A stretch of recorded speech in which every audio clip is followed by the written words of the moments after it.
죄인 중에 기수인 바울의 고백이 저희들의 고백인 것을 이 시간 하나님 앞에 고백합니다. 전능하신 하나님, 저희들은 연약하고 부족하지만 하나님은 엘사다의 하나님으로서 크시고 무한하신 능력이 많으신 하나님이신 줄 믿습니다. 그 하나님 의지에서 이 시간 이 부족한 종이 사랑하는 형제님들과 함께 주님을 모시고 성령을 모시고 이 시간 한 시간의 말씀을 전하게 되었사오니 하나님께서 들어주시고 인도하여 주시사 혼연일치되게 하시고 마음이 하나 되게 하시고 마음에 쌓인 모든 것들은 다 없어지게 하시고 이 시간 빈 마음으로 성령 하나님을 모시어 드릴 수 있도록 축복하여 주시옵소서. 하나님, 이제 이튿날 성회가 시작됩니다. 하나님의 이 시간 아버지 하나님, 저희들의 몰랐던 부분들을 가르쳐 주시고 또 잘 알았던 부분은 저희들이 겸손하게 받아들이면서 하나님의 인도하심에 저희들이 순종하는 저희들 될 수 있도록 은혜 베풀어 주시고, 아무쪼록 이 동신교단이 하나님 은혜 가운데 적지만 건강한 교회로 세워주시고, 적지만 주님의 능력을 마음껏 나타내는 이 말세지 말의 귀한 교회로 하나님 세워질 수 있도록 우뚝 세워 주시옵소서. 주님께 의지하옵고 예수님의 이름으로 감사하며 기도 올렸습니다. 찬송은 좀 생략하고요. 저희가 특송을 준비했습니다. 수원 교회 식구 나오세요.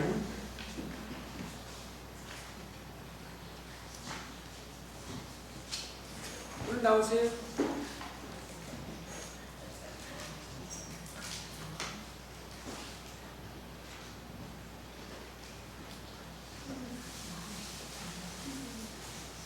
나오세요.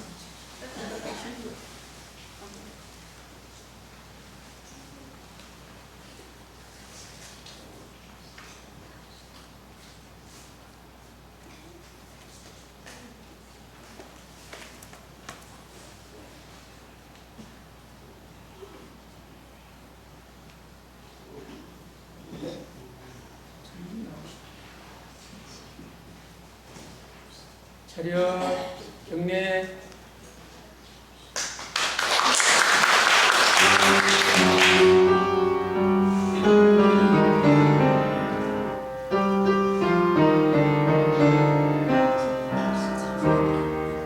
그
넘쳐나도록 축복하시고 사랑하신 주님께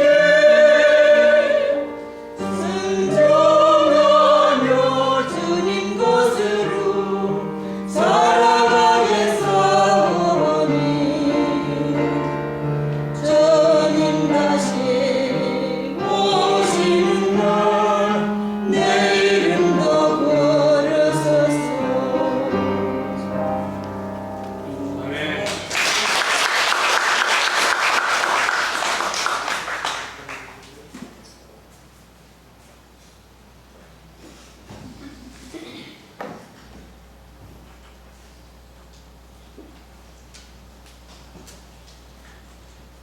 성경 한 군데 찾겠습니다. 신약성경 사도행전 14장 23절입니다.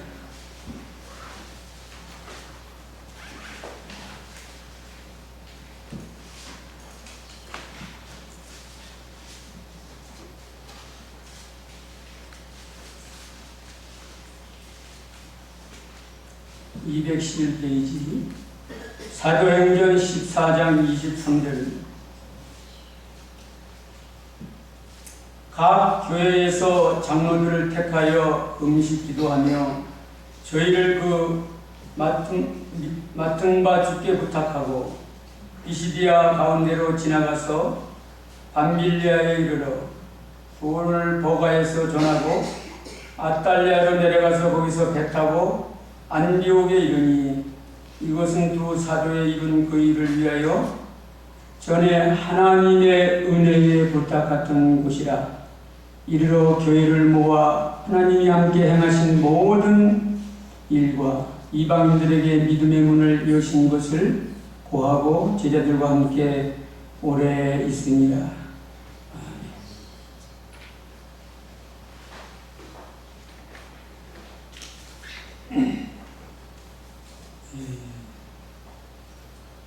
저희들이 교육부에서 이번 학위 수련회의 제목을 교회의 부흥을 이루자, 저희들이 그렇게 의논을 모았습니다. 사실 그 주제가 쉽고 유치한 것 같지만 거룩하신 하나님의 뜻이 교회의 부흥은 우리 믿는 자의 염원 또 하나님이 원하시는 것이기 때문에 결코 저희들이 쉽게 넘어갈 문제가 아닌 것을 이 시간 고백을 하게 되는 것입니다.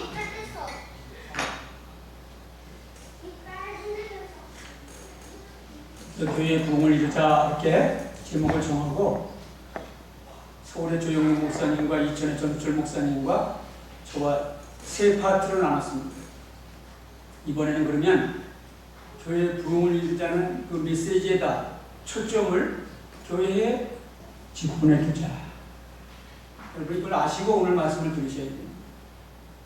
전철 목사님께서 출애굽기를 통해서 모세를 통한 교회의 각 믿음의 분량대로 하나님의 역사를 그 일을 나누어 가진 것을 설교해 주셨고, 우리 서울의 조영문 목사님은 오해하시는데 사도행전의 말씀을 통해서 7 집사를 통한 그 교회 제도에 대한 필요성에 대해서 아마 준비하신 걸로 알고 있습니다. 저는 조영문 목사님께서 목사님은 그러면 장로와 집사에 대해서 좀 해주셨으면 좋겠습니다. 지금 그 이야기를 듣고 말씀을 준비하는 과정에서 기도하면서 준비하면서 그런데 어저께 우리 조호선 목사님께서 장로와 집사에 대한 그 기능적인 면에서 너무나도 실질적이고 체험적이고 또한 성경적인 기능적인 면을 다 잘 소수를 해주셨어요. 저는 기능적인 면은 조금 삼가하겠습니다. 그 대신 장로에 대한 기원에 대해서 저도 잘 모르지만 제가 배우고 연구하고 하나님 주신 은혜 가운데 느끼고 보고 깨달은 것을 같이 은혜를 나눌까 합니다. 오늘 본문은 사도 바울이 1차 전도 여행을 마치면서 전도했던 곳들을, 교회들을 이렇게 돌아보면서 이제 안디옥에 머물면서 그 각 교회의 장로를 초청하는 모습을 오늘 본문은 그려놓고 있습니다. 그래서 이 각 자기가 세운 교회에 바울은 장로들을 다 세웠어요. 우리는 장로 제도를 성경에 있는 것을 여러분 다 인정하시죠? 당신이 다 인정을 합니다. 집사도 인정합니다. 그러나 인칭 대명사로 호명하지 않는 것뿐이죠. 그런데 그런 우리 교단에 제가 어떻게 장로 집사에 대해서 얘기를 할까? 굉장히 망설였어요. 하나님 앞에 기도하는데 이건 안 풀리더라고요. 그러면 장로의 기원에 대해서 좀 우리가 좀 얘기를 해요. 그런 이제 생각을 하면서 바울이 각 교회다가 여러분 장로를 세울 때에 그냥 세웠겠어요? 말할 수 없는 간신과 기도와 하나님 말씀의 근거에서 그들의 생활을 살펴보고 교회 식구들의 중심을 들어보고 그리고 세우지 않겠어요? 성경에는 그냥 장로 세웠다 이렇게 나왔지만 교회의 직분자를 하나 세운다는 것은 얼마나 노심초사해야 되고 또 정성을 들여야 되고 기도해야 되고 그렇잖아요. 제가 수원교회에서 담임하고 있지만 총무를 하나 세우는 게 그렇게 힘들어요. 일반 교단에서는 서로 그냥 집사를 해서 그냥 총무를 하고 싶어서 그러는데 우리는 시키려고 그러면 그냥 길을 빼. 왜 그럴까?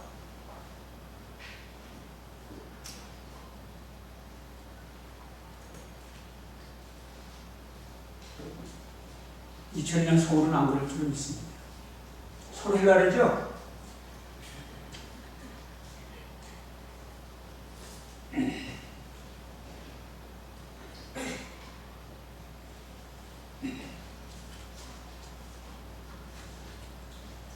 자, 그러면 바울이 각 교회를 돌아오면서 장로들을 불렀죠. 안디옥교회에서. 이 장로에 대해서 우리가 조금 기원을 좀 말씀드리고자 합니다. 잘 아시는 바와 같이 장로는 헬라 말의 퓨레스 브루테레스라는 말입니다. 영어는 프레스비터라는 말인데 리더를 이야기합니다. 제가 알기로는 여기서 미연합 장로교에서 정식으로 장로 인준을 받으신 분이 하중교 대표님 외에는 여기 장로 안수를 받으신 분이 없는 걸로 알고 있습니다.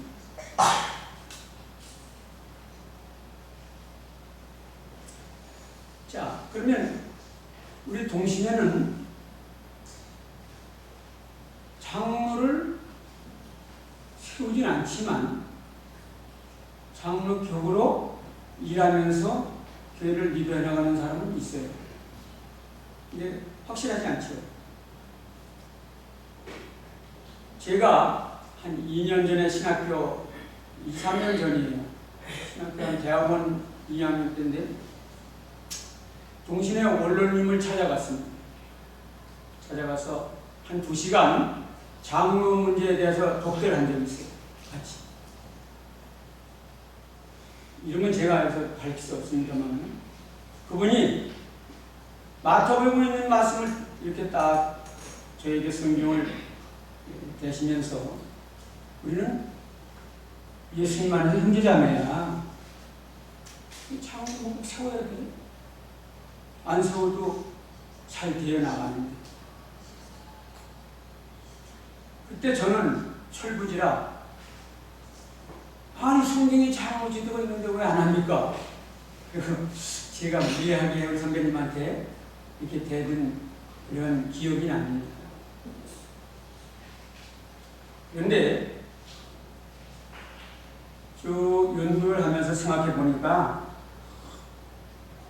여러 문헌들과 다른 사람들의 교회사 정도를 훑어보면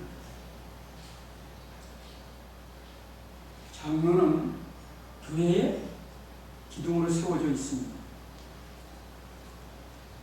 일반 상식적인 얘기가 아니라 여러분 구약의 장로라는 말이 약 여러분 100번 정도 나옵니다. 잘 들으세요. 그리고 신약에 한 60번 정도가 장로라는 말이 나옵니다.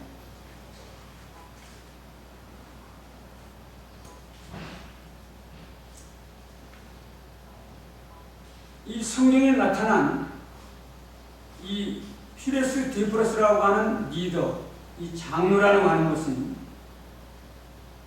우리말로 풀이를 해보면 나이가 많은 사람,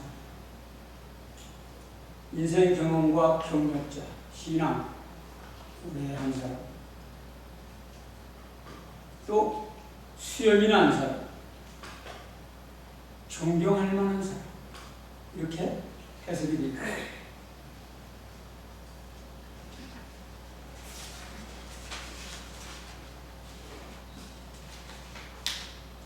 그런데 여러분 장로는요, 성경을 구약으로 들어가 보면 구약 시대 때부터 사람이 세운 게 아니고 하나님이 직접 세우신 것을 볼 수가 있어요. 이게 제 말이냐?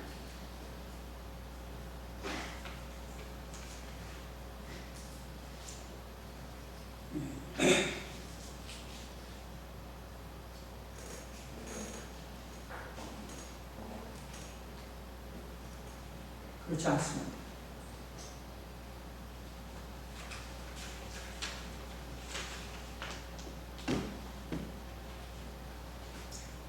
모세 시대부터 장로가 세워졌습니다.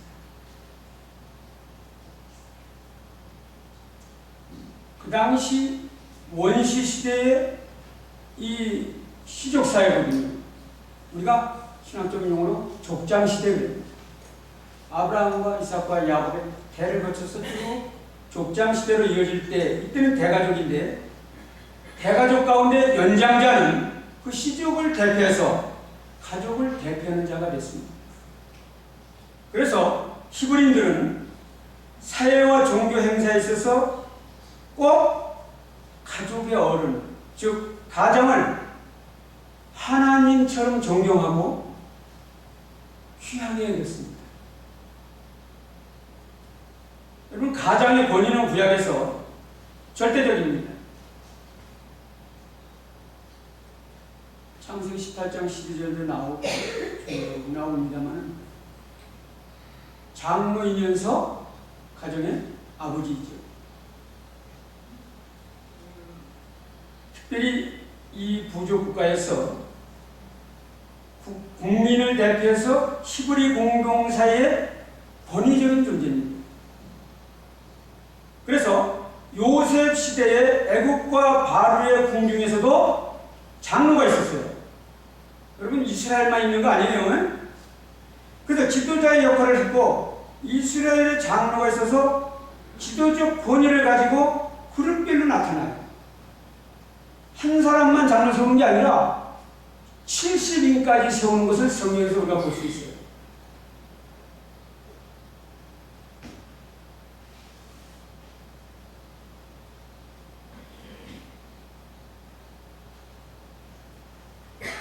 특별히 구약에서 모세 때부터 하나님과 사람들 사이에 엄숙한 언약을 통해서 특별히 부름받은 자들이 있었는데 그들이 장로라고 하는 사실입니다. 그래서 민수기 11장 16절, 여러분 집에 가서 표시하는 거 한번 읽어보세요. 11장 16절에 보면 70인 장로들을 모세가 선택한 걸 보게 됩니다. 임명을 합니다. 그래서 그들을 중심으로 이스라엘 히브리 민족을 이끌어가는 모습을 볼 수가 있어요. 특별히 이 제도는 신약 시대에 와서 사내들이라고 하는 70인 공의회 의원들이 돼서 장로의 직함을 가지고 그들이 의원으로 활동한 것을 볼 수가 있는 것입니다.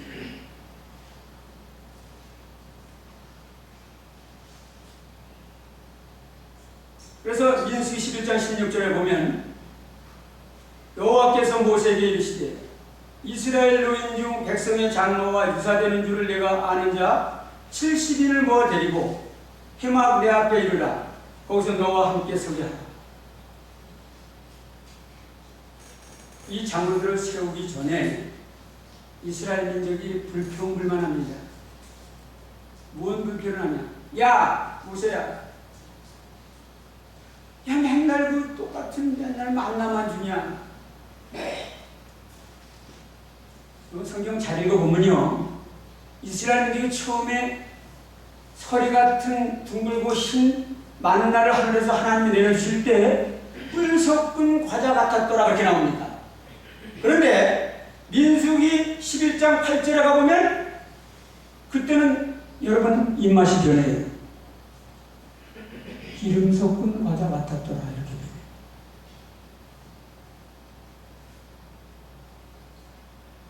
그러면서 모세에게 원망할 때 그들을 다스릴 수 있도록 백성의 대표를 세우는데 그때 장로 70인을 세우게 되는 것입니다.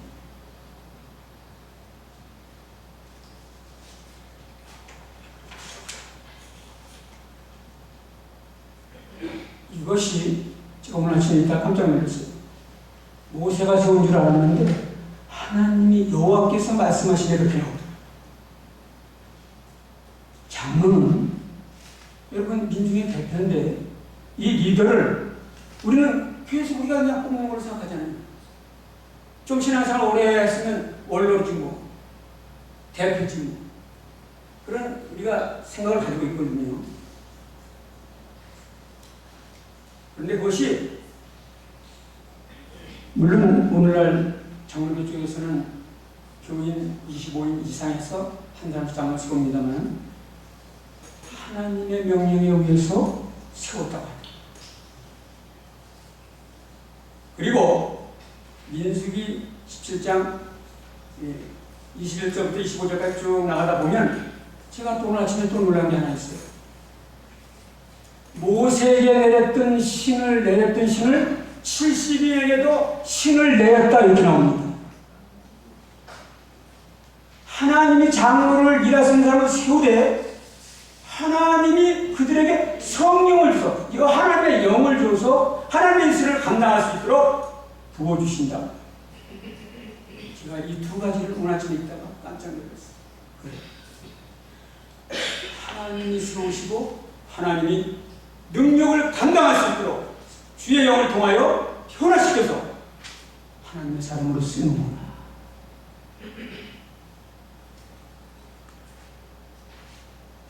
제가요 교회 총무를 이렇게 세워보면 다 같은 게 어떻게 합니까? 좀 형편이 어려운 사람은 내가 시험에 들을 것 같아요. 교회 재정 쓰다가 수원교회 재정 다 해야 200만 안 주고요. 뭐 엄청 많은 줄 아세요? 창피한 얘기입니다만 그러나 그런데도 내가 간단하다가 시험에 들고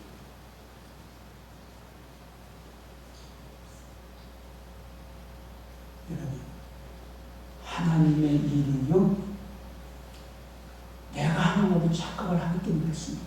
아닙니다. 하나님이 70인을 부르셨고 선택하는 모세를 통해 선택했지만 하나님이 선택했고 하나님이 그들에게 모세와 똑같은 영을 내려주셨다고 하는 놀라운 사실이에요.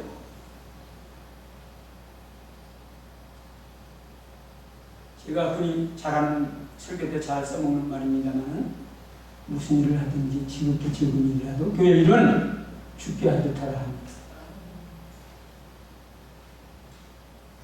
여러분이 수영교회 오시면 채송화하고 무슨 꽃들이 이렇게 예쁘게 잘 정돈이 돼 있어. 옆에 사는 빌라에 사는 어떤 자매님이 안 믿는 분이에요. 그런 분들을 자꾸 제가 이렇게 문을 열어놓고 이제 들어오게 하시고 구경되게 하시고 그랬는데 한 번은 그래요. 새벽 기도를 마치고 이거 마당을 길을 쫙 돌려 쭉 실고 있는데 목사님 이사 가지 마세요. 왜요? 안 믿는 분이. 아침마다 내가 그 빌라에서 목사님의 교회를 볼 때마다 위로를 받는데 무슨 위로를 받는데요? 저 채송화 꽃하고 막 이렇게 하는 곡시가 그렇게 보면 너무 좋다는 거예요. 이사 가지 마세요.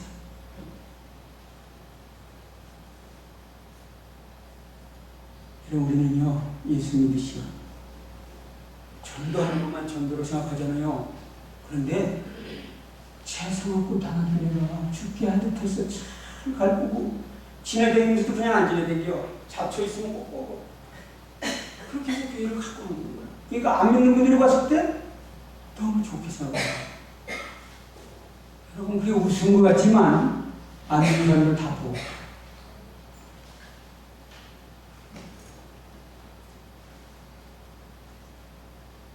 무엇 하나 소홀히 할 거 없습니다. 지극히 작은 일이라 죽게 하듯 하는 주의 영광이 나타나는 줄 믿습니다. 그래서 이 장로들을 세워서 모세가 재판관으로 충고와 권면자로 행정의 증인 등으로 다양하게 공동체의 대표자로 그런 기능적인 일을 맡기고 일을 했습니다.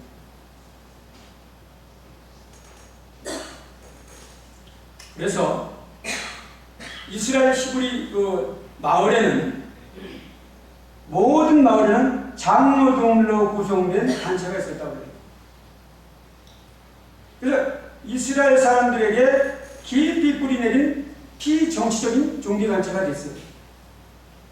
그러므로 포로 시대에도 이 모임은 계속되었고 그리고 그것이 신약 시대로 넘어오면서 시나고게 교회당으로 넘어가게 됩니다.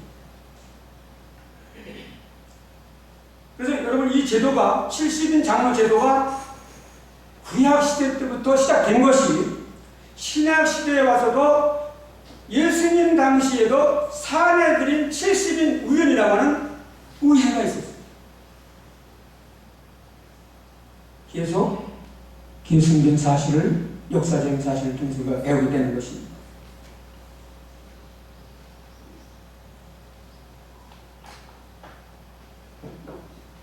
저는 동신에서 자라서 장로교에서 목사 안수를 받고 동신에서 이제 안수를 받았습니다만 우리 선배님들 중에서 장로에 대해서 설교하는 거 한 번도 못 들었어요.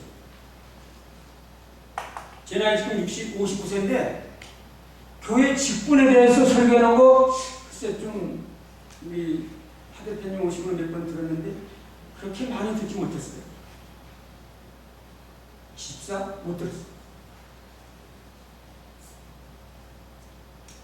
신약 시대에 와서도 장로들은 이 직책이 정착된 곳이 어디냐? 시나고게 회당이라고 하는 것이죠. 그런 것에 여러분 예수님도 회당에서 율법책을 피시고 이사야서를 강론하시고 하나님의 나라를 전파하시는 모습을 우리가 성경을 통해서 엄연히 보게 되는 것입니다.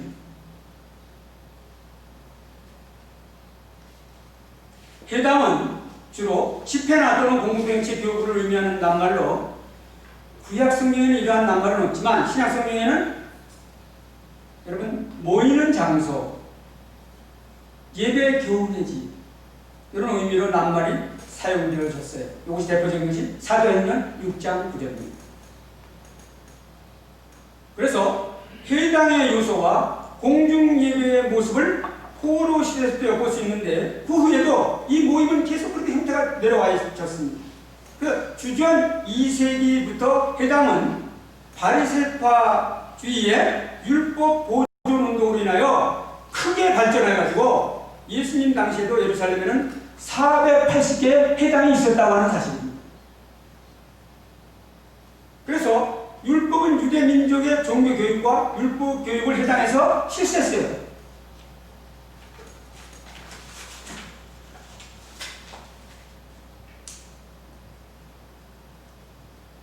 여러분, 구약의 예배는 제물을 잡아서 제사장이 대표로 예배를 드리는 모습으로 됐죠.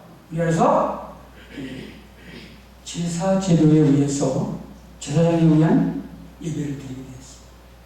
그런데 신약 시대로 넘어오면서 해당 예배로 성격이 바뀌면서 성전 예배보다는 해당해서 교육에 의한, 여러분 그 구약 시대 성전 예배 때는 제사장을 통해서 짐승을 잡아서 헌제와 제물을 드렸어요. 그렇게 예배를 드리고, 그러나 신약 시대 해당에 와서는 교육을 위한, 하나님의 말씀을 위한 그런 예배로 바뀌는 모습을 보이게 되는 것입니다.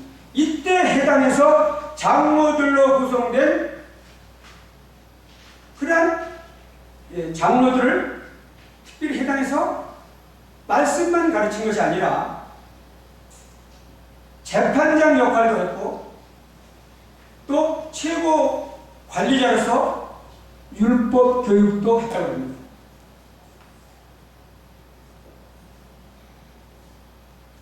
그리고 해당의 상임 관리자를 우리가 신약에서 뭐라 그러죠? 해당장 불렀어요. 유대 사회에서는 왕과 제사장과 선지자에게 이 상중직에 기름 붓는 예식이 있었어요.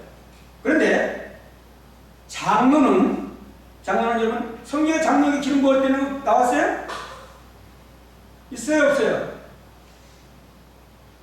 장로는 기름 붓지 않습니다.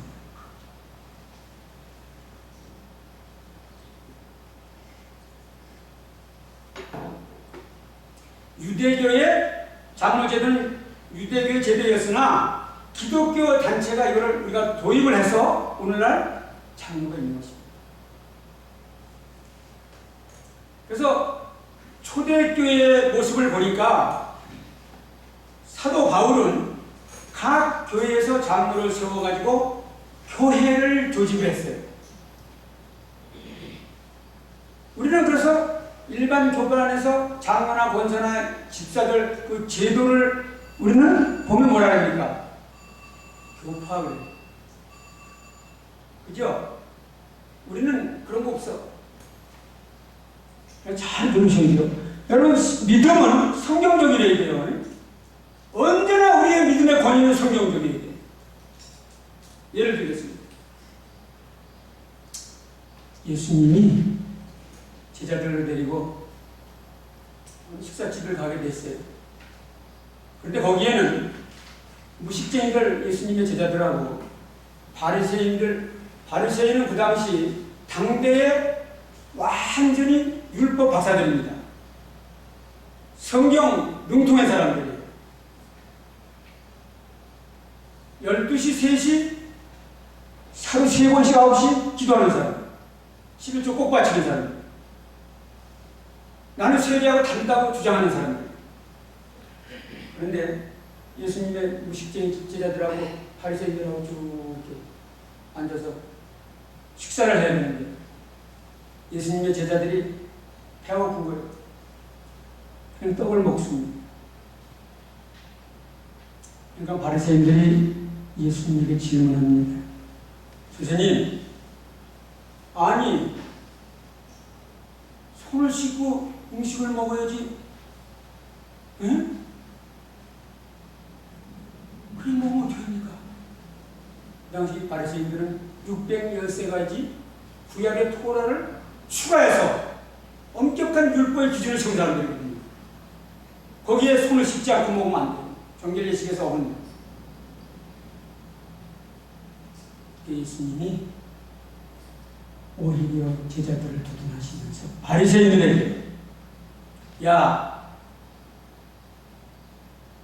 너희들 손을 씻지 않고 먹는 것이 입으로 들어가는 것이 더러운 게 아니고 너희 입에서 나오는 게 더러워. 외식하는 바리새인들을 하나님이 주님이 꾸지람하시는 모습을 우리가 보게 되는 것입니다. 자, 여기서 우리가요, 여러분, 전통과 장로들의 유전이 있습니다. 다시 말씀드리면 우리 동신에는 118년 이상을 이렇게 선배님들로부터 우리의 전통이 있어.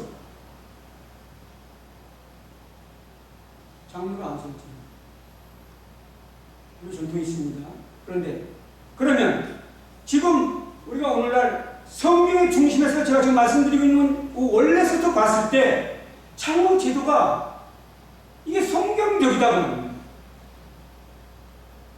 예. 그러면 여기서 갈등이 오는 거죠. 전통과 유전이냐, 아니면 성경 하나님의 말씀대로 할 것이냐. 어저께도 굉장히 시원하게 막 비판이 벌어집니다.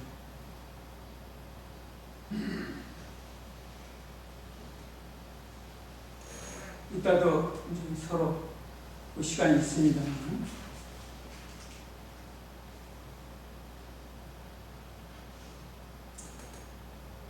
초대교회에서 회중 가운데서 장로를 선택해가지고 그냥 장로를 세운 게 아니라 선출해서 약간의 장로를 세우기 전에 경험을 쌓은 다음에 안수해서 임명했다고 합니다. 그래서 장로의 임무는 교인을 감독하고 다스리고 보호하면서 가르치고 그러한 일들을 했는데 특별히 가르치는 일은 많이 안 했다고 하는 사실입니다. 치리하고 인도하고 이렇게 목사님은 이제 그 설교자를 보필해서 오늘날은 그렇게 일을 합니다만, 그래서 초대교회에서는 여러분 성경에 보면 장로는 많이 나오지만 감독도 나오게 됩니다. 프랑스 사람들은 미키마우스를 대변하는 이 미국 문화를 굉장히 천시하는 그런 경향이 있었는데도 이 아이스너는 프랑스를 좀 고집했습니다. 뿐만 아니라 이 아이스너는 스페인 사람들은 굉장히 미국을 동경하는데도 불구하고 야, 스페인은 좀 안 돼 라고 하는 그런 것이 있는 거예요. 이 아이스너는 프랑스의 와인에 흠뻑, 프랑스의 문화에 흠뻑 빠지게 된 것입니다. 그리고서는 마지막 결정을 이 사람이 어디에 내렸느냐 하면은 결국은 프랑스로 내리게 된 거예요. 프랑스는 아까도 말씀드린 것처럼 프랑스 사람들은 미국 문화를 천시하게 된 것입니다. 드디어 1992년 4월 12일 날 프랑스에다가 썼던 디즈니랜드가 오픈을 했습니다. 그런데 입장객 수는 거의 없는 거예요. 많지가 않았습니다. 거기다가 많은 사람들이 피켓을 들고서는 미키는 미친놈이다 뭐 이런 식으로다가 그런 식으로 막 피켓을 들고서 시위하는 사람들로 가득 찬 정도였습니다. 그러면서 적자가 쌓이기 시작했어요. 10억 달러 이상의 적자를 내기 시작을 했고 임기 1년을 맞춰놓고 쫓겨나다시피 해서 이 아이스너가 물러나게 됐습니다. 자신의 기요한 취향에 빠졌습니다. 독단에 빠졌습니다. 고려하지 아니하고 그런 모든 것들을 고려하지 아니하고 수용하지 않아서 결국은 10조라고 하는 엄청난 적자를 이 디즈니사에 내주고 말았던 것입니다. 편협한 판단과 독단에서 오는 독단에서 말미암아 큰 피해를 입게 되었습니다. 여러분, 편협한 판단과 독단에서 오는 피해를 막으려면 다양한 의견, 넓은 시각 이런 것들이 필요하고 또 의사결정이 필요할 것입니다. 그런 제도와 시스템이 필요해야 되는 건데 이 사람은 자신의 독단만 믿고 했다가 결국은 이런 우를 범하게 된 것입니다. 기독교 신에는 나름 초기에는 이 평신도 중심의 사역, 제가 어렸을 때만 해도 정말 어르신들이 정말 교회를 가득 메웠고 저희 선배들이 교회에서 정말 열심히 신앙생활, 제가 성탄절이면 그 형님들이 와서 멋있는 복장까지 하고서는 그 연극을 하는 거, 와 이게 너무 멋있게 한다, 우리도 이 나라에 크면 저렇게 해야지, 이런 것들에 저도 흠뻑 젖어 있었습니다. 정말 신앙들이 너무 좋으셨어요. 밤늦은 그 시간에도 어르신들이 나와서 예배드리겠다고, 꼬부랑 할머니가 지팡이 짚고 나오셔서 예배드리고, 그런 분들이 많이 있었습니다. 그런데 그런 신앙 좋은 분들이 한 분씩 한 분씩 사라지기 시작을 했습니다. 정말 평신도사에게 탁월했고 초창기에 훌륭한 신앙 선배들도 있었습니다. 문제는 그렇게 있었는데 어느 순간부터 이 교회들이 조금씩 우리 교회가 최고라고, 우리 교단이 최고라고 여겼던 것 같습니다. 그러면서 다른 것들을 받아들이지 않기 시작을 했습니다. 다른 것 다 문제, 걔네들은 다 잘못된 거야 받아들이지 않기 시작을 했습니다. 그러면서 교단의 독재가 있었지 않았나 싶습니다. 타 교단의 문제를 지적을 합니다. 우리끼리 신앙을 지키며 우리끼리 믿음 생활 잘하자고 합니다. 제가 예전에 한번 설교할 중에 이런 얘기를 한번 드린 적이 있습니다. 어느 분이 동네에서 너무나 장비를 너무너무 잘 드는 거예요. 두 분이.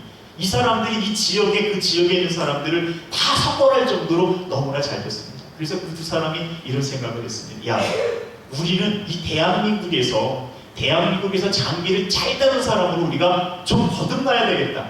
이 지역에서만 잘해서는 안 되겠다 싶어서 두 사람이 산으로 들어갔습니다. 장비의 숲을 개발하기 위해서 산으로 들어갔습니다. 그러고서는 몇 년 동안을 그 속에서 엄청난 수를 자신들 나름대로 개발을 한 거예요. 둘이는 너무 기가 막힌 겁니다. 야, 이거는 뚫을 수가 없는 수다.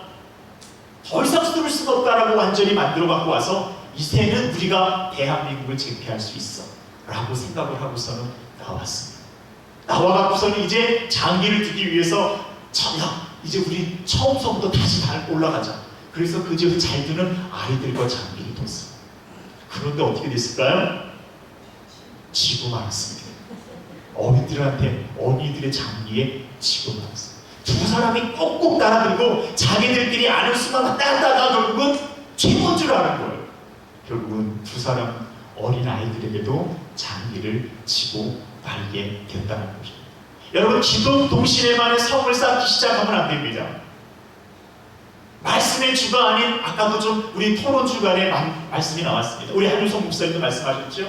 전통이 주가 되고 선배들의 그런 신앙이 본받아져야 되는데 어느 순간 전통이 문제가 되고 어느 순간에 또 정말 다른 신앙을 가진 선배들도 있지만 그렇지 못한 분들도 있을 수 있는 겁니다.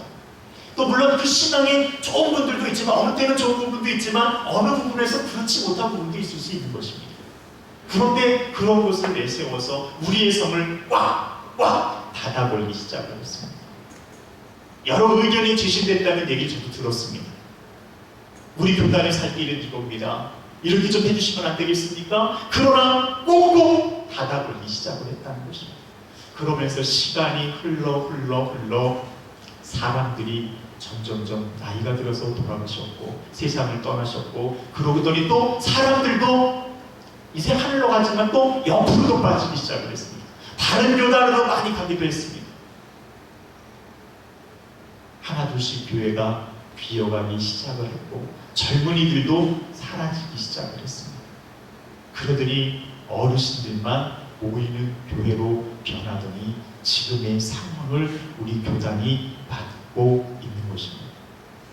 앞으로 만약에 이 상황이 계속 지속된다고 한다면 어떻게 될까요? 제가 굳이 말씀드리지 않아도 될 것입니다. 제가 서울교회 부임해서 여기 와가지고 처음 우리 전국 집회를 하면서 제가 처음 이곳에 와서 이 앞에서 제가 한 말씀을 기억하십니까? 여러분들은 마지막 때에 하나님께서 남겨놓으신 남은 자입니다. 여러분들을 통해서 한국교회가 여러분 서기를 원하고 계십니다.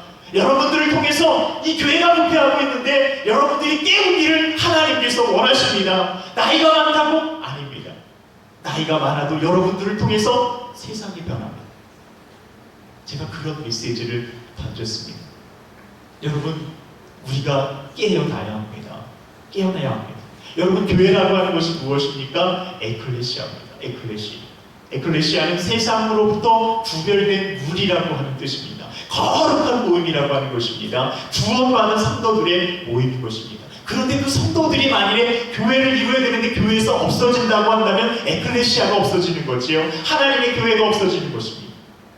그리고서는 없어지면 이건 말도 안 되는 거죠. 명령돼서 하나님의 사역을 또한 이루어지지 못한다면, 교회로서의 역할을 감당하지 못한다면 이것은 또한 교회의 의미가 없는 것입니다. 여러분, 교회의 존재의 의미가 무엇입니까? 선교에 있는 것입니다. 영혼을 구원하는 일, 이것이 존재의 의인 것입니다. 이를 통해서 하나님의 나라가 이 땅 가운데 세워지고 그 하나님의 나라를 경험해 줘야 된다고 하는 것입니다. 이것을 통해서 하나님께 이 교회를 통해서 영광이 돌려져야 되는 것이죠. 마태복음 5장 16절에서 그 부분을 우리에게 말씀하고 있습니다. 여러분, 이스라엘 백성이 우리에게 주는 교훈인 것입니다. 하나님께서 이스라엘 백성을 통해서 하나님 제사장을 삼으셨습니다. 왜 삼으셨습니까? 세계 열방을 구원하기 위해서 삼으신 것이죠. 세계 열방을 구원하기 위해서 하나님께서 이스라엘 백성을 제사장으로 삼았는데도 불구하고 이스라엘 백성은 어떠했습니까? 하나님의 제사장의 역할을 감당하지 못했습니다. 이방과 혼인하고 이방과 음란을 저지르는 일들을 벌어지게 됐습니다.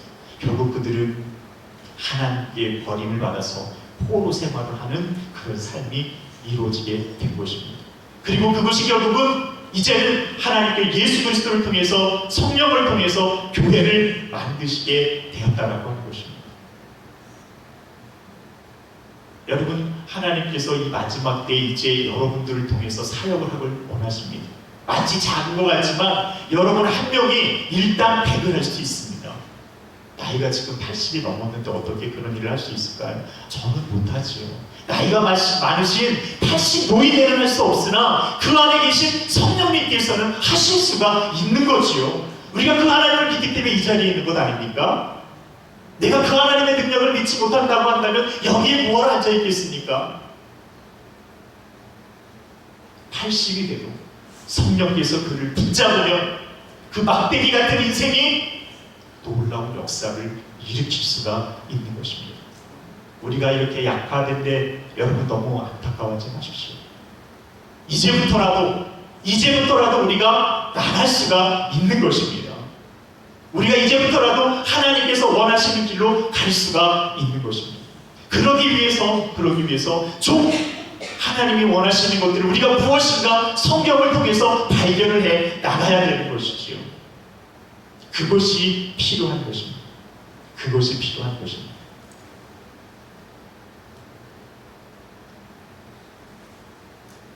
우리 목사님들이 계속해서 말씀을 하시는 것 중에 우리 교회가, 우리 교단이 조금 안타까운 분들은 조금 더 말씀을 드리겠습니다.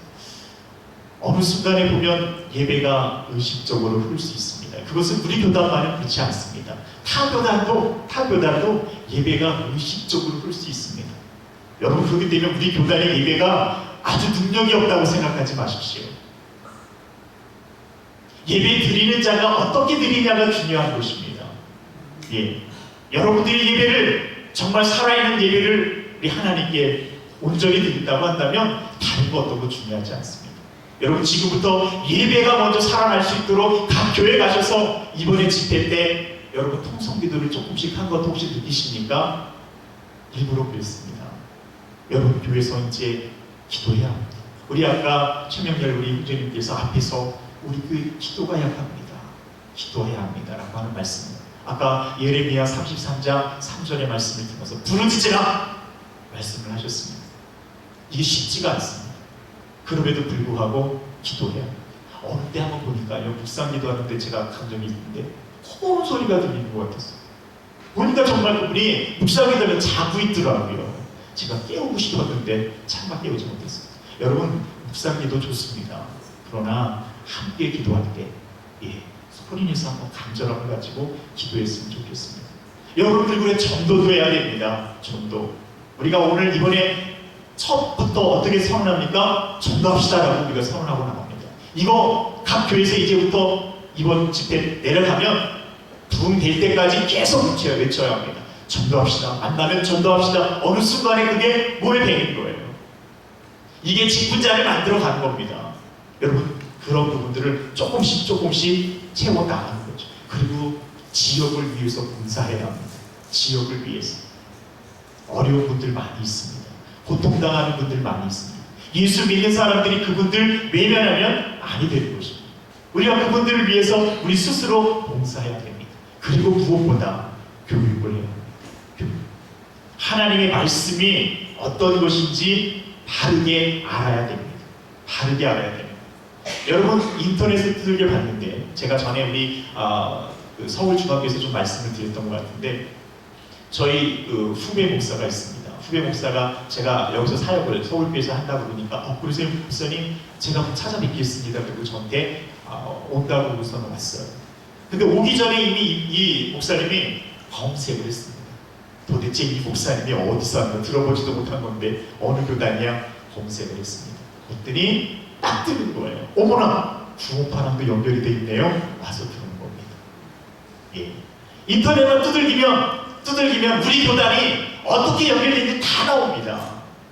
여러분들은 모를 것 같지만 그분들은 금방 찾아요. 여러분 깨어야 합니다. 여러분은 구원파가 아니잖아요. 여러분 깨어 있어야 합니다. 우리가 하나님 말씀으로 우리 스스로를 알 수 있도록 하기 위해서는 이 말씀 교육을 게을리해서는 안 됩니다. 일관성이 있는 말씀의 교육이 필요한 것입니다. 이런 부분들이 필요한 거죠. 우리 교회가 지금 그런 부분들에 약하고 있다라고 하는 것입니다. 우리 교단은 동등한 형제 자매고 직분이 없습니다. 직분이 없습니다.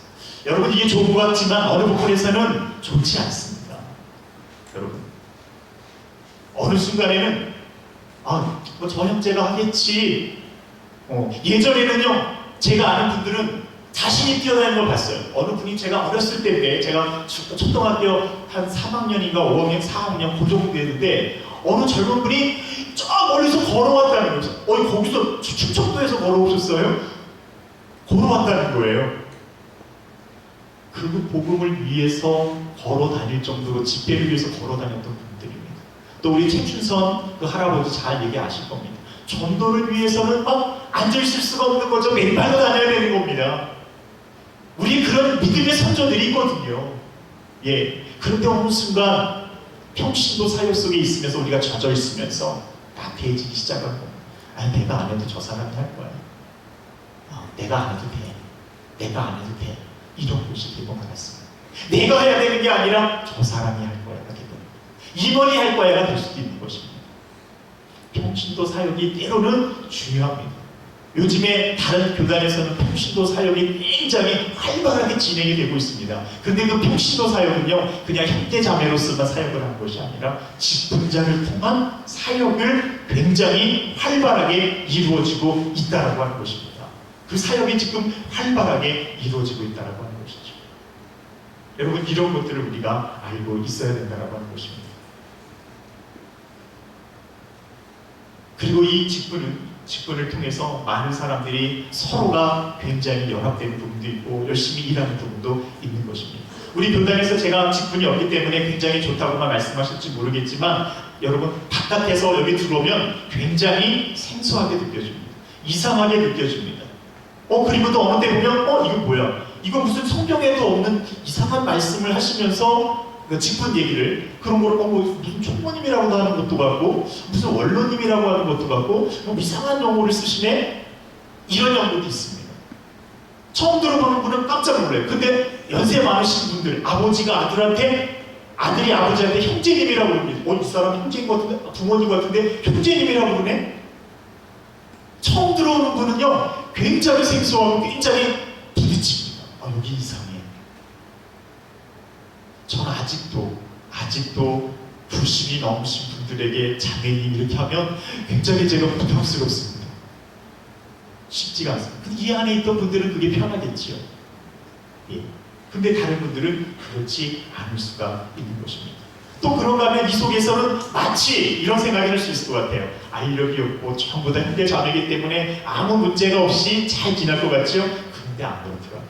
제가 어렸을 때도 봤고 지금도 이 안에서도 서로 알게 모르는 그런 아이력이 있습니다. 그거는 직분이 있건 없건 그건 문제가 아닙니다. 제가 이런 예화를 드리면 마땅한지 모르겠습니다. 어느 사람들이 칼과 창과 낫과 활을 만지면서 인간들이 이 기기를 만지면서 뭔가를 만들면서 살인이 많이 난다고 생각을 하는 거예요. 아, 안 되겠다. 우리는 그렇게 살아서는 안 되겠다. 오직 하나님께서 주신 도구만 사용하자. 그래서 손과 발 그리고 나무뿌리 떨어진 것들만 이용해서 우리가 농사를 짓고 그것으로만 우리가 일을 하자. 그래서 그런 사람들이 그룹을 줘서 살기 시작을 했다고 생각을 하겠습니다. 열심히 살았습니다. 근데 이 사람이 미운 거예요. 한 사람이 너무 미워요. 어느 순간 죽이고 싶은 철기가 올라왔습니다. 자신의 통제가 안 돼서 결국은 손으로 때려 죽인 거예요. 여러분, 아무 도구가 사용되지 않아도 사람을 죽일 수가 있습니다. 그런데 도구로 사용하는 곳에도 사람을 죽이는 건데, 여러분 요 관계를 말씀드리겠습니다. 칼이 여러분을 향해서 야 아무개야, 내가 칼인데 네가 나를 통해서 저 사람을 죽이려, 이렇게 말하지 않는 것입니다.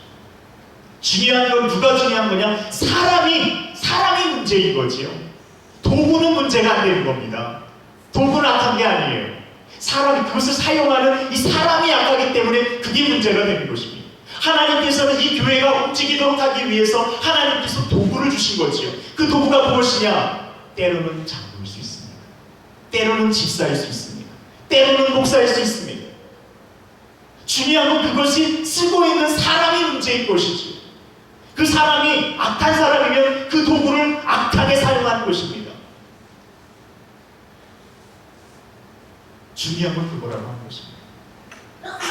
여러분, 이 안에서도 성도들이, 사람들이 모이기 때문에 이 조직에서 잘 운영되기 위한 나름대로의 직분이 있었습니다.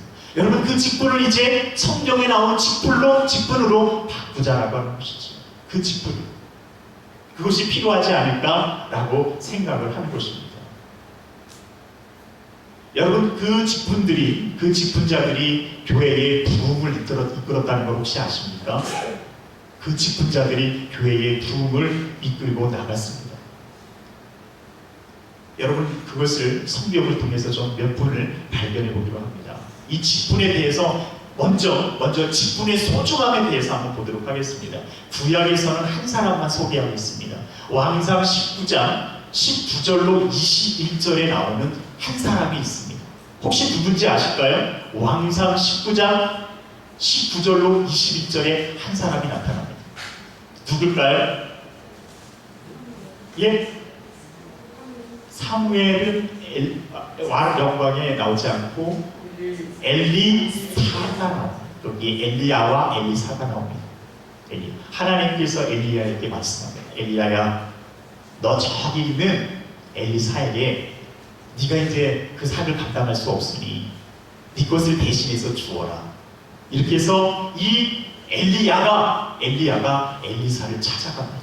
그리고서는 저기서 보니까 엘리사가 소 12결입니다. 12결이가 몇 마리죠?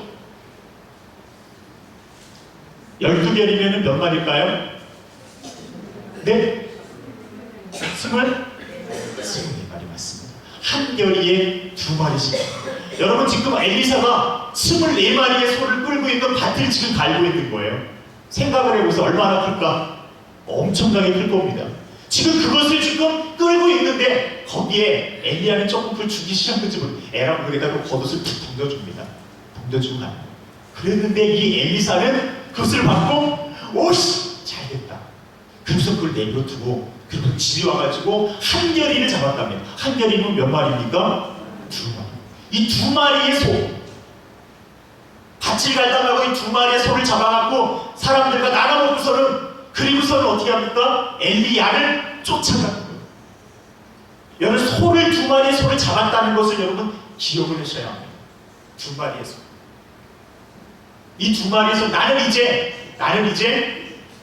이제 앞으로 이 밭 가는 일, 이 농사하는 일, 지금 이 세상의 일 하지 않겠다라고 하는 끊고 나가는 것입니다.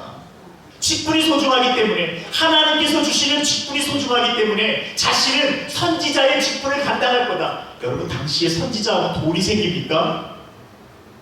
엄청난 명예가 주어집니까? 권력이 주어집니까? 엄청 힘든 거예요. 그런데도 불구하고 하나님이 주신 그 직분, 이 직분 때문에 자신이 누리고 있었던 명예와 부귀와 평안, 그 모든 것들을 다 뒤로 하고 엘리야를 쫓아갑니다. 엘리사를 등 밖에 두고서는 거들떠보지도 않습니다. 그런데도 불구하고 엘리사는 끝까지 엘리야를 붙잡으면서 가는 거예요. 끝까지 붙잡아 갑니다. 여러분, 하나님이 주신 직분을 이 엘리사는 너무너무 소중하게 여기고 있더라는 것입니다. 또 성경, 우리 신약 또 집사와 있는 다른 분을 좀 말씀을 드리겠습니다. 성경에 보면 우리 한효석 목사님 말씀하셨는데 제가 찾는 거랑 조금 틀려서 말씀합니다. 집사에 대한 직분이 한 6번 정도 제 거는 나온다고 합니다. 장모는 아까 말씀하신 것처럼 그 정도 나온다고 볼 수가 있습니다. 여러분, 예수님께서도 혹시 직분이 있다는 걸 아십니까? 예수님? 우리가 예수님을 어떻게 부릅니까? 예수를 어떻게 부릅니까? 예? 우리 예수님을 예수 그리스도라고 부르죠. 그리스도는 어디서 온 겁니까? 그리스도는 메시아, 구약에 있는 메시아가 신약의 헬라어로 그리스도가 되는 거죠. 그렇죠? 그런데 이 그리스도라고 하는 곳에는 3가지 직분이 있는 것입니다. 이 메시아라고 하는 곳에는요, 이 3가지 직분이 있습니다. 첫 번째 무슨 직분이 있습니까? 선지자적인 직분이 있는 것입니다. 선지자적인 직분. 예수님께서는 선지자이신 거죠. 선지자. 뿐만 아닙니다. 그것을 보면 사도행전 3장 22절에 모세가 증언하는 부분입니다. 둘째는 예수님의 그 직분은 또 어떤 게 있느냐? 왕의 직분이 있습니다. 왕의 직분. 시편 2편 6절로 7절에서 이 시인의 고백이 예수 그리스도에 대해서 얘기하고 있습니다. 세 번째로 이 메시아는 세 번째 대제사장, 제사장의 직분이 있다라고 하는 것입니다. 제사장의 직분. 히브리서 7장 25절에서 이 제사장의 직분을 말씀하고 있는 거죠. 예수님께서는 메시아로 이 3가지의 직분을 감당하시는 분이라고 하는 것입니다. 굳이 예수님 그냥 형제로 오시면 될 건데, 예? 그런데도 불구하고 그 그리스도라고 하는 직분을 통해서 예수님께서 그 일을 감당하고 계셨다라고 하는 것이죠. 그래서 마지막 죽으실 때에 어떤 일이 벌어집니까? 휘장이 위에서 아래로 찢어졌다라고 얘기를 하는 것입니다. 그래서 하나님께로 가는 길이 우리가 열리게 됐다라고 성경은 말씀하고 있습니다. 그래서 우리의 길을 이제 대제사장께서 열어주신 것입니다. 뿐만 아닙니다. 예수님을 따라다니던 수많은 형제 자매가 있었습니다. 형제 자매가 있었습니다. 그럼에도 불구하고 주님께서는 분명히 많은 형제 자매들이 있었는데도 불구하고 예수님께서는 12명을 따로 부릅니다. 왜 도대체 따로 불렀느냐는 얘기죠. 그냥 내비두지. 그냥 형제 다 자매인데. 근데 예수님께서 따로 불러서 그들을 사도로서 예수님께서 그들을 세우셨다라고 하는 것입니다. 또 이런 생각도 들 수 있어요. 분명히 가룟 유다가 죽었습니다. 가룟 유다가 자살을 했어요. 그러면 직분이 그렇게 중요하지 않다라고 여긴다면 따로 부를 필요가 없는 거예요. 그런데 그 빈자리를 12명을 또 채우고 있더라는 것입니다. 12명을 채우고. 그래서 마띠아를 통해서 12명을 다시 사도로 이루어 나가더라는 것입니다. 분명히 하나님께서는 직분을 통해서 지금 사역을 감당하고 있는 거죠. 전에도 말씀하신 것처럼 분명히 하나님께서는 직분자를 세우라고 말씀하고 있다라고 하는 것입니다. 분명히 우리 형제 자매입니다. 그걸 거부할 사람 아무도 없습니다. 각 모든 교단에 형제 자매를 인정하지 않는 교단이 없습니다. 그럼에도 그 안에서 또 다른 하나님의 충실된 하나님의 사명자들을 세우고 있다라고 하는 것입니다. 여러분, 예수님께서 승천하신 후에 제자들이 마가 오순절 다락방에서 성령을 받은 후에 어떤 일이 벌어집니까? 교회가 생겨나게 됩니다. 아까 우리 전에 개회 예배 때 우리 하준조 대표님께서 아까 말씀을 하셨던 건가요? 예, 다른 분이 하셨나요?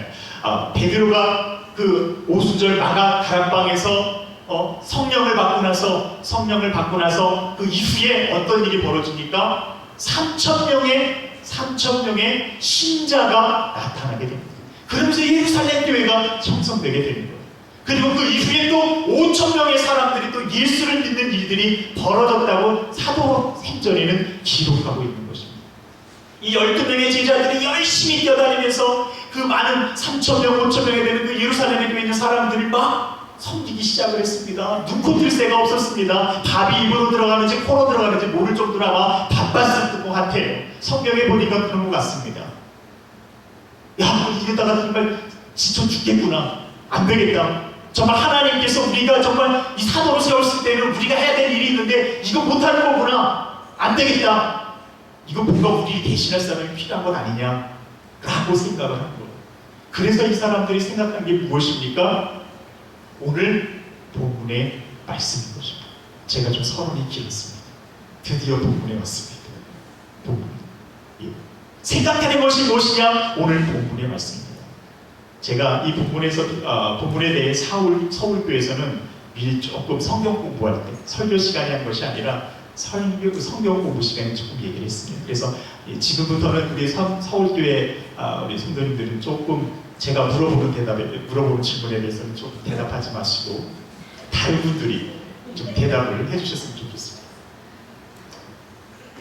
여러분, 오늘 본문에서 보니까 우리 사도행전 본문을 보시기 바랍니다. 사도행전 6장 1절로 7절에 보니까 여기서 지금 무엇을 하고 있는 장면입니까? 무엇하고 있는 장면이죠? 오늘 사도행전 6장 1절로 7절의 말씀이 뭐하는 장면입니까? 누가 먼저 대답을 좀 해주시겠습니까? 뭐하는 장면입니까? 일곱 집사 세우는 겁니까? 네? 맞습니까? 맞습니까? 아니 제가 이렇게 물어보면 대답을 못하실까? 맞습니까? 맞습니다. 예. 제가 그럼 부탁을 드리겠습니다. 사도행전 6장 1절에서 7절까지 집사라고 하는 단어가 나오는데 제게 좀 보여주세요. 한번 쭉 읽어보시기 바랍니다. 사도행전 6장 1절에서 7절까지 집사라고 하는 말이 나옵니까? 나와요? 예? 설명이 언제 개혁됐습니까? 집사 나옵니까? 나와요? 근데 왜 여러분들은 여기를 7 집사 세우는 거라고 말씀하십니까? 네? 어디에 도대체 7 집사 세운다고 여기 나와 있습니까? 오늘 본문에 나와 있습니까? 근데 왜 여기 7 집사라고 말씀하십니까? 그게 집사입니까? 어디에 그런 부분이 어떻습니까, 여러분? 제목에 제목에는 뭘 설명이 안 썼습니다. 예. 어떻습니까?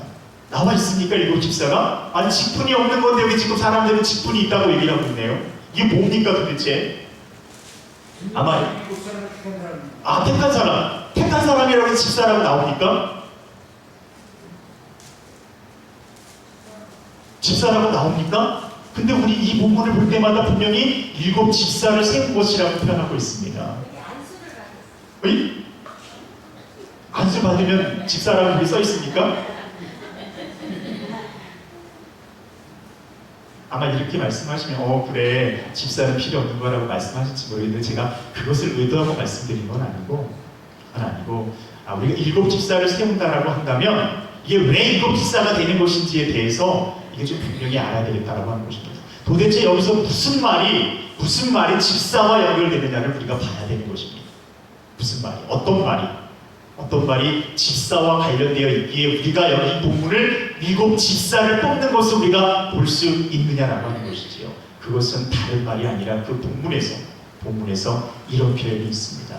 공배를 일삼는 것, 적대를 일삼는 것. 이 표현이 바로 집사라고 하는 것을 말해주고 있는 것입니다. 요 집사. 그리고 사도행전 끝부분에 가서 7 집사, 사도행전 21장 8절에서 거기에서 7 집사라고 언급을 하고 있습니다. 여기에서 공개를 일삼다라고 하는 말은 디아코네인 트라페자이스라고 하는 말입니다.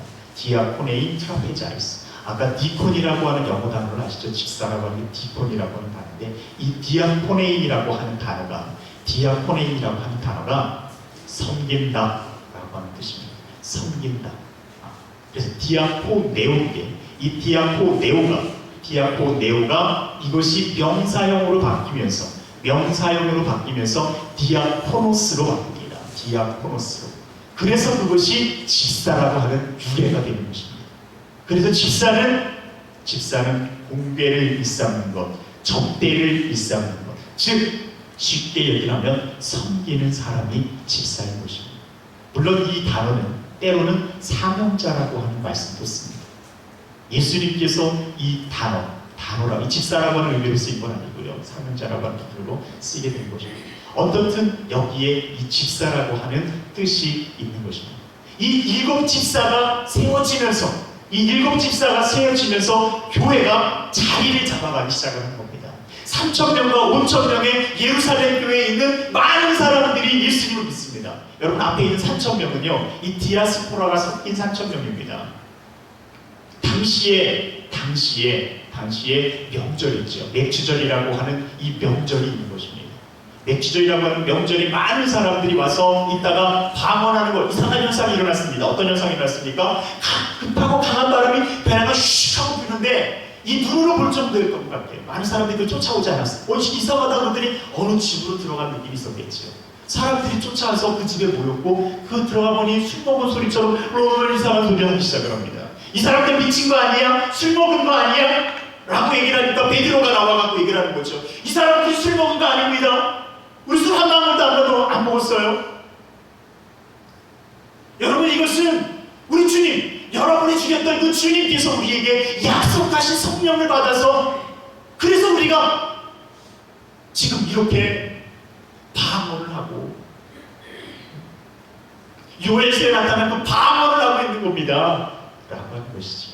그러면서 거기에서 그 강한 예전 같은 그 무식했던 베드로가 설교를 했더니 3,000명이 예수 믿겠다고 나와서 세례를 준 것입니다. 이렇게 해서 3,000명과 5,000명이 예루살렘 교회를 이루면서 일곱 집사를 세웠는데, 이 일곱 집사를 세우면서 교회가 안정되기 시작하고 자리를 잡아가면서 더욱더 많은 사람들이 교회로 나오는 것들을 여러분 일곱 집사가 세운 이유라고 쭉 보시기 바랍니다. 교회가 부흥하고 발전하는 부분이 기록되어 있습니다. 12사도라고 하는 직분자들과 또 7명의 집사를 주님께서 세우셨고, 이들을 통해서 교회는 자리를 잡아가고 부흥의 역사를 이루면서 나갔다라고 하는 것입니다. 예루살렘에만 지금 하는 것이 아니라 이방으로 세계로 그 영역을 넓혀가고 있었다라고 하는 거예요. 여러분, 직분자들을 통해서 교회가 세워지고 교회가 자리를 잡아가고 부흥의 역사를 더욱더 이뤄가고 있다라고 하는 것을 여러분 기억해야 합니다. 직분받은 스데반을 한번 보시기 바랍니다. 하나님께서 일곱 집사로 세우자 죽음을 담대히 하고 죽음을 무서워하지 아니하고 많은 사람들 앞에서 담대하게 복음을 전하는 것입니다. 여러분, 예수를 믿어야 됩니다. 앞에 돌에 맞아 죽을 때 하늘 문이 열려서 예수님을 보게 되는 거죠. 여러분, 직분을 받을 때 이런 하나님을 향한 섬김과 희생과 순종이 일어나게 되는 것입니다. 교회는 이런 분들이 필요합니다. 물론 모두가 다 형제 자매입니다. 그러나 하나님께서 주신 달란트가 있고 은사가 있습니다. 여러분, 그분들에게 그 자리를 주어야 합니다. 그분들이 더욱더 그 일을 감당하도록 해야 합니다. 스데반의 순교를 통해서 더욱더 찔림이 생기고 하나님께 나오는 사람들이 더 많아지게 되는 거예요.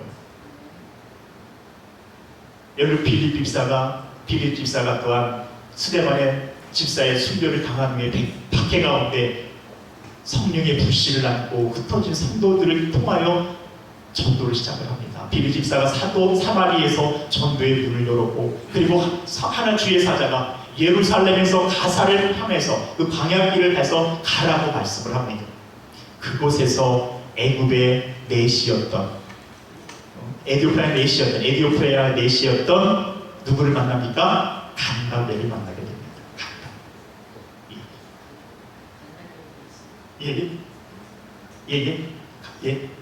거기서 만나는데 이 사람이 너무 궁금한 게 있는 거예요. 읽어도 모르는 거예요. 이사야의 글을 읽는데 모르는 게 있는 거예요. 근데 그것을 주의 사자가 미리 알고서는 보내신 거지. 그리고서 가서 그 사람이 도대체 왜 그러시오?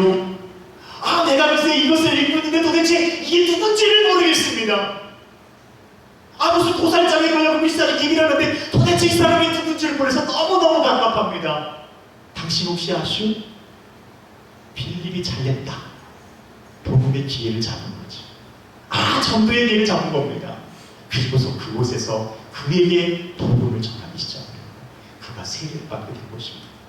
그가 에디오피아에 가서 놀라운 복음의 역사를 이뤘겠지요. 여러분, 이렇게 직분받은 자들이 달려가서 하나님의 귀한 일들을 감당하게 되고 있더라고 하는 것입니다.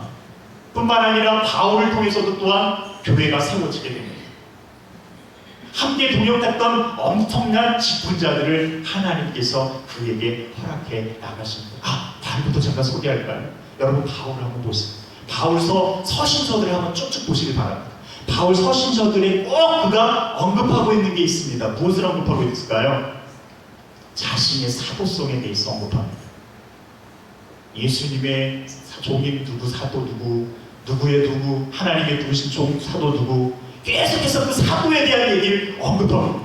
무슨 사도를 언급해? 그냥 형제자매도 된 것 같은데 그는 자신이 주신 하나님의 직분이 얼마나 중요한 건지 그 부분을 언급하고 있더라는 것입니다. 하나님이 주신 거예요. 제가 드린 것도 아닙니다. 하나님이 주신 거예요. 그러더니 그 바울이 선교 여행을 곳곳을 다니면서 직분자들을 세워요. 많은 형제자매들도 구원하지만 그곳에 하나님의 직분자들을 세웁니다. 우리가 베베를 잘 아십니다. 베베. 이 베베도 집사라고 나오죠. 일꾼이라고 나오지만 이 언어를 보면 집사의 의미가 있다라고 하는 것입니다. 곳곳에서 지금 그런 분들이 두기고도 있고요, 에바브로디도도 있고, 루디아도 있고, 그런 모든 사람들이 지금 직분자들이 세워지면서 교회가 점점 확대되고 있고 부흥되고 있다라고 하는 것입니다. 또 현대교회를 한번 보시길 바랍니다. 현대교회도 작은 교회에서 직분자들이 세워지면서 그 직분자들이 곳곳을 다니면서 전도하기 시작합니다. 제가 여의도교회만 하나만 말씀드리겠습니다. 여의도교회는 지금 성경에 나와 있는 구역장과 지역장이 없습니다. 그런데 교회가 좀 커지면서 여의도로 이사하고 또는 서대문이나 이런 쪽에 있으면서 이제 교회도 그래도 그 성도가 많은데도 불구하고 전도를 또 하는 거예요. 그래서 훈련을 시켜서 구역장을 세웠습니다. 그 구역장에게 그냥 세운 게 아니라 그 사람들이 뭘 줬냐면 가방을 하나 줬어요. 가방. 어떤 가방? 빨간 가방. 이 빨간 가방을 두고 당신 다니면서 복음을 전하십시오. 그래서는 이 구역장 대분들에게 선물로 빨간 가방을 들고 이분들은 늘 성경책 집어넣고 곳곳을 다니는 거예요. 하나님은 직분을 세워줬더니 이분들이 다니면서 전도를 하기 시작하는 거예요. 구역장들이 모여서 기도합니다. 하나님의 교회를 세워야 합니다. 많이 다니다 보니까 어려운 분들이 너무나 많은 거예요. 병들로 고통받고 있고 물질의 문제가 있고 여러 가지 문제가 있는 거예요. 그러니까는 매달리는 거예요. 가서 목사님한테 신방 이제 전도하기 위해서 만났는데 그분이 어렵다고 그러니까는 목사님 우리 지금 제가 전도하려고 하는 분이 이런 분이 있는데요. 목사님들 금식하면서 좀 기도해 주세요. 이제 구역장들이 대단해요. 와가지고 목사님 금식하라는 거예요. 나 이분을 위해서 전도할 건데 목사님이 기도해라는 거예요. 목사님 기도해야 돼. 그래서 목사님 기도하고 있고 이분은 현장에서 뛰는 거예요. 매일 찾아가는 거예요. 매일. 하나님이 주신 직분을 쓰면서 구역장들이 대단한 것 같지 않은데 거기 대단하게 여겨요. 그래서 가서 기도하고 울면서 철야 나와서 그분들이 또 울면서 기도하는 거예요. 하나님 제가 누구를 전도하는데 이분이 너무너무 아프고 힘들고 하나님이 만나주셔야 됩니다. 그러고 네가지 사람이 나와서 철야하면서 기도해요. 그러니까 교회가 크지 않을 수가 없는 거예요. 물론 여의도 순복음교회 문제가 있습니다. 저는 그거를 없다고 말씀드리지 않습니다. 그런데 직분자들은 그 사역을 감당하며 나가더라는 것입니다. 나가더라고요. 여러분, 직분자들을 통해서 교회가 부흥되고 있다고 하는 것입니다. 문제는 뭐냐? 뽑을 때 여러분이 잘못해요.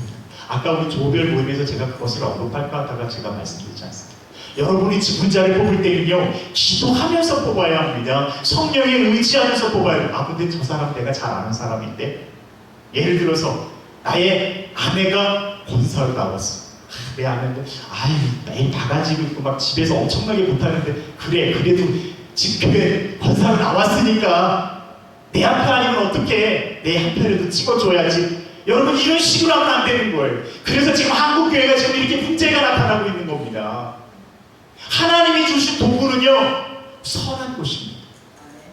하나님이 주신 장로, 집사 이건 선한 것인데 그것을 활용하는 인간의 문제인 거예요. 제가 아까 설명을 드렸던 원래 우리 하나님이 주신 손과 발만 사용하자. 도구를 만들어서 하니까 살인이 많이 나고 문제가 많이 나는 것 같아. 그건 나쁜 거야? 안 된 거야? 여러분 이런 것이 아니라 사람이 앞에서 그 도구를 그렇게 사용하고 있다는 것입니다. 여러분 우리가 정말 기도하면서 직분 자들을 바로 세운다면요 교회가 부흥할 수밖에 없는 것입니다. 맡은 자들은 충성할 수밖에 없는 거예요. 성경에서 분명히 직분 자를 위해서 성경에서 말씀하고 있습니다. 맡은 자의 다할 것은 충성밖에 없다는 거예요. 그런데 충성하지 않기 때문에 그게 문제가 되는 것입니다. 성경의 말씀대로 일어난다면 교회는 성장할 수밖에 없는 것입니다. 성장이라고 하니까 숫자적으로만 듣는 것만 말씀하는 것 좀 착각하시는데 숫자도 늘어나지만 신앙의 성화가 이루어지는 거지요.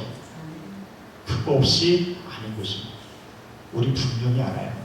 우리 교회가 우리 교단이 지금 이끌어가길 원하는 것은 바로 그런 부흥인 것입니다. 그런 부흥을 위해서 우리가 기도해야 되고 여러분 힘든 결단입니다. 그동안에 우리가 180여 년 동안 180이 아니죠. 죄송합니다. 118년 제가 조금 좀 긴장하면 말이 좀 이렇게 꼬이기도 합니다. 118년 가까이 되는 우리 교단 이 교단이 그동안 형제 자매를 직분을 두지 않고 지켜왔는데 이곳을 과연 버려야 될까? 여러분 하나님께서 버리시라고 한다면 하나님께서 우리 이 시대에 부지 목사님들을 통해서 이 어려운 말을 꺼내게끔 만드는 이 시기에 우리에게 도전을 주신다면 여러분 내 마음이 흔들리지 않고 내 마음이 하나님 도대체 감당하기가 힘들고 이 바꾸기가 힘듭니다. 그러면 여러분 오늘부터 금식을 하면서 선포하고 정말 하나님께서 원하시는 우리 교단에서 이 목사님들이 왜 이렇게 이것을 부르짖고 있습니까? 왜 이렇게 힘들게 이 말씀을 저에게 이걸 주시는 겁니까? 우리 교단이 여지껏 그런 건 없었는데 하나님 어떻게 하라고 말씀하시는 겁니까? 금식하면서 여러분 금식하면서 하나님의 음성을 들어보시길 바랍니다. 그리고 결단해야 돼요.